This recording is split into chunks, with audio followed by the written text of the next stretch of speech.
Hello and welcome to Politics in Color. I'm Wilmer Leon along with my co-anchors Brian Jenkins, Derek Kennedy, and Jonathan Clark. We're here live in Milwaukee, Wisconsin, inside Panther Arena at the 2024 Republican National Convention. So excited to be here. We're happy that you guys are streaming with us. Stay with us for about the next 8 hours or so as we'll be conversing with various movers and shakers that are involved with the Republican National Committee, as well as the campaign for Donald Trump and all of those that are working behind the scenes. The key here is, though, we're going to focus on people of color. So we'll talk to representatives who can give us some insight as to what happens with the vote of color during this very contentious election. Contentious is an understatement. We'll also bring you some conversations we've had with various intellectuals who have opinions and comments on topics of interest to all of us. So stay right here and stay right where you are. Politics in Color comes to you right now.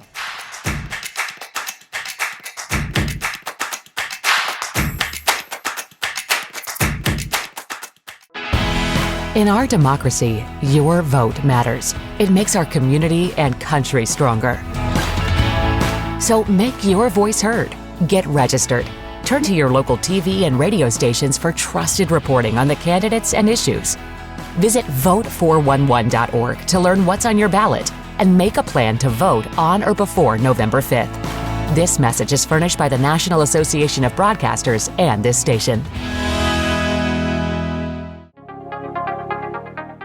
Dara Kennedy is an award-winning anchor and producer. As a skilled broadcast journalist, Dara has covered major news events spanning 5 continents and over 50 countries. She's interviewed prominent figures in primetime and morning shows across all media platforms. Based in New York City, she delivers the latest national and global headlines as an anchor in the nation's premier market. She joins Politics in Color as a featured anchor reporter. En nuestra democracia, su voto importa. Fortalece a nuestra comunidad y a nuestro país. Haga oír su voz. Regístrese. Diríjase a sus estaciones de radio y televisión locales para obtener informes confiables sobre los candidatos y los temas. Visite vote411.org para saber qué hay en su boleta y para elaborar un plan para votar el 5 de noviembre o antes. Este mensaje es provisto por la National Association of Broadcasters y de esta estación. Brian Jenkins is an award-winning host and producer with over 35 years of broadcast journalism experience. He's anchored nightly newscasts, produced and hosted numerous documentaries and television programs in major markets across the country. Renowned for his compelling storytelling and communication prowess, he's played a pivotal role in many successful media campaigns. Based in Southern California, Brian joins Politics in Color as a featured anchor reporter. Welcome back into Politics in Color. We're excited to bring this new concept to you all. We are Politics in Color, and we plan to be with you for the next 100 and more days of this U.S. presidential election. We want to inform you of some of our goals for Politics in Color so that if you stick with us for the rest of the political season, you'll know exactly the information that we're attempting to bring to you. Substantive analysis. Substantive analysis is, I think, the key to what we're about here at Politics in Color, and it's substantive analysis from the perspective of communities of color. In too many instances, when you go through the mainstream process, the analysis that you get is void of context, and context that is especially related to us, related to our interests, related to our issues. So here at Politics in Color for the next 100 days, you're going to get the clear analysis that's relevant to you. And it really promises to be quite a bit of a roller coaster here. I mean, that's what we've seen so far. If you think about it, about 4, 5, 6 weeks ago, we were talking about bad build, bleach blonde, butch bodies. Who remembers that? It's been that long since we've been talking about that. And no one remembers that now. It was to think of how ubiquitous that was. It was all over the place everywhere you went.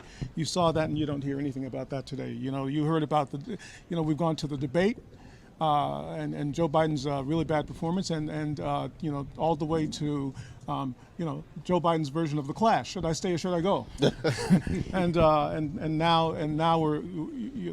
I thought that we would be talking at this convention more about the Democratic National Convention and their choice about whether Biden should stay or go, and who knew that in the blink of an eye this is where we'd be right now, talking about the attempted assassination, the first in 40 years of someone who has occupied the office of president. And Brian, what's your goal for Politics in Color for the next 100 days as we embark on this campaign that's going to be, like he just said, unbelievable, I think we would say. It is. It's unbelievable. In our lifetimes, we've never had a political season like this, so it's going to be exciting.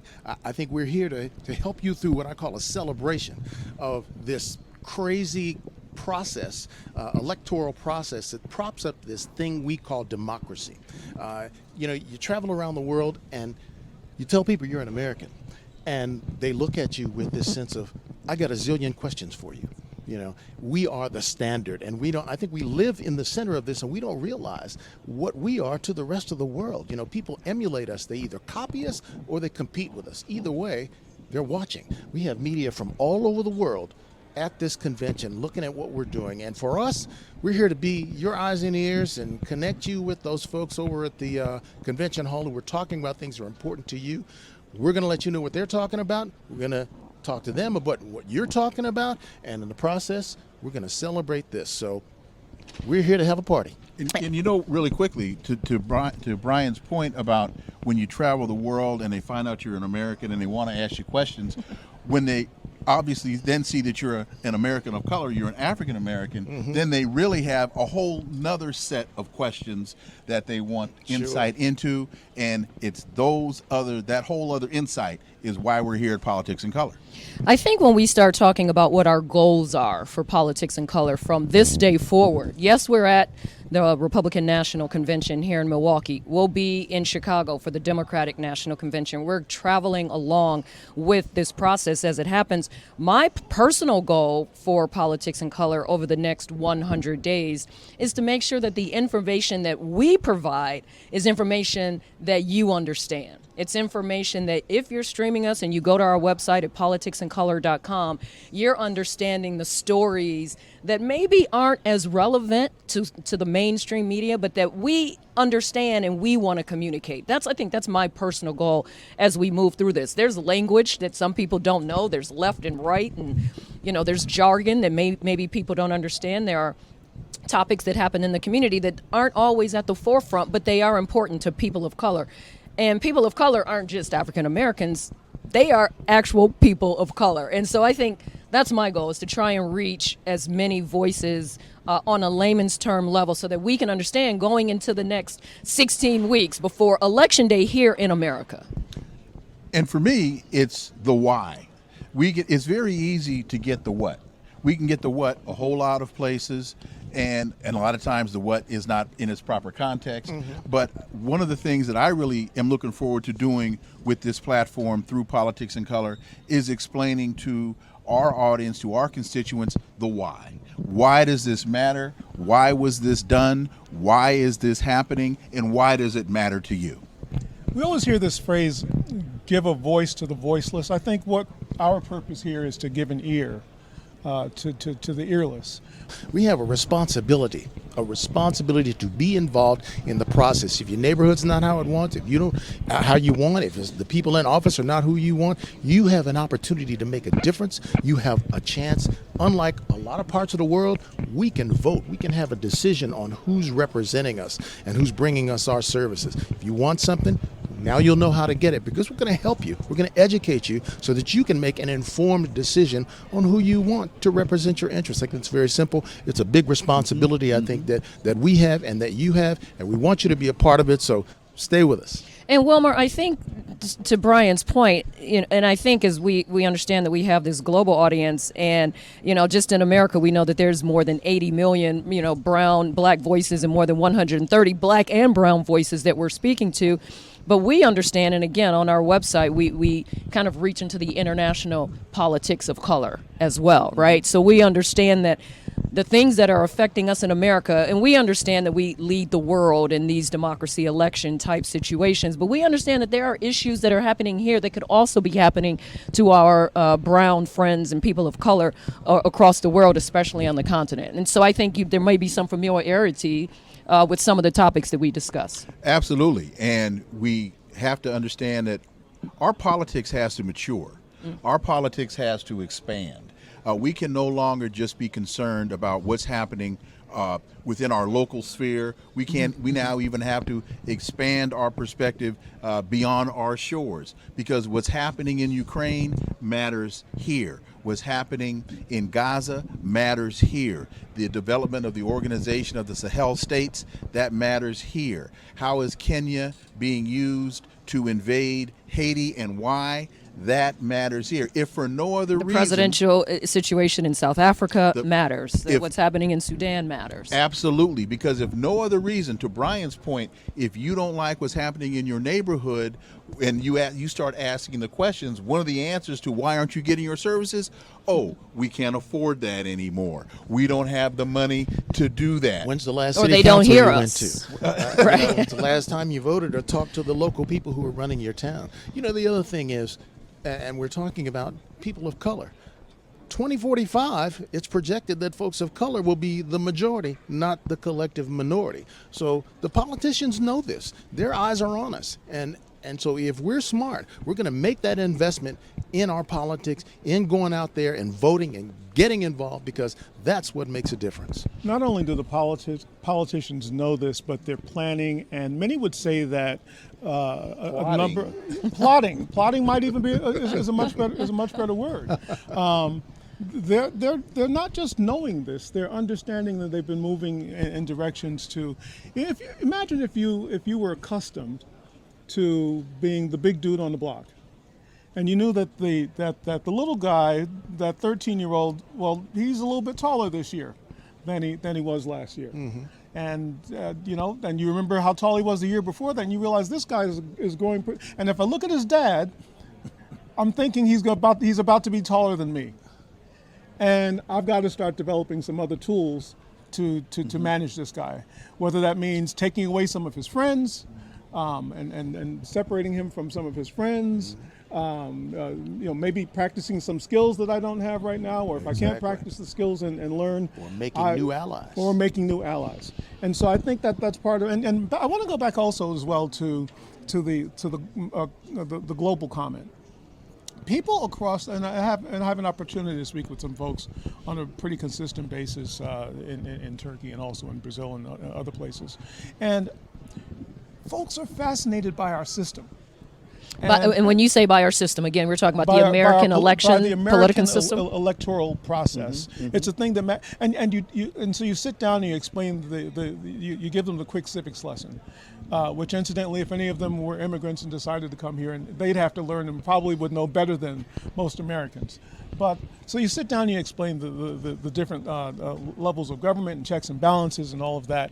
And then you talk about the electoral process, and you have conventions like this, and you get a nominee, and they're fascinated by that, and you work your way on through the election, and then you tell them, and we all have this plurality and all these votes, and by the way, the guy who wins most of the votes may not become president, which in many cases, in many countries, would mean that the guy who had more votes doesn't win. Oh, we're fighting in the streets right now. And we used to look around and we used to laugh, oh, okay, well, that would never happen. We'd never have the person who lost the popular vote, fighting in. And Brazil is an interesting place. Lots of people of color in Brazil, and they've had quite a similarities to leaders like Donald Trump. What's happening here quite exactly a bit. Yeah. on the GOP side, right? And then when you look at the elections, even in Britain, and you think about the people of color in Britain, right? And so they felt like they weren't listened to in this last election, right? And let's use France as an example, right? What's going on with France and how they were on their third party type situation, and black people in France, people of color in France felt like, but hey, we're not being heard, right? And so some of the issues I think we're going to talk to you about, at least the issues that are on the ballot here in America, we feel like are being mirrored across the globe. And Jonathan, in using his analogy of the youngster and the bully, and said that the bully was going to have to develop new tools. The word tool stood out to me because that's what we are here for you. We're a tool. We're a tool for you all to use. We're a tool for you all to access as you try to develop a greater understanding, a broader understanding, a deeper insight into what's happening in the politics in your area. We are a tool for you to develop a better understanding of what's going on and why. Absolutely, and it doesn't matter whether you're Republican or Democrat. It's the excitement Or of the independent, process. or third party, or green, or what, you know. It's the process. Or a It's- dual hater. Or Yeah. It can be more in- jargon that we, more American political jargon that we plan to explain But what that it can is. be infuriating, it can be exciting, it can be thrilling and fulfilling.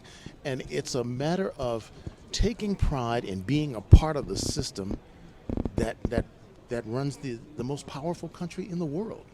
And I'm excited about that. I think, when I was 18, I had my first chance to vote for Jimmy Carter.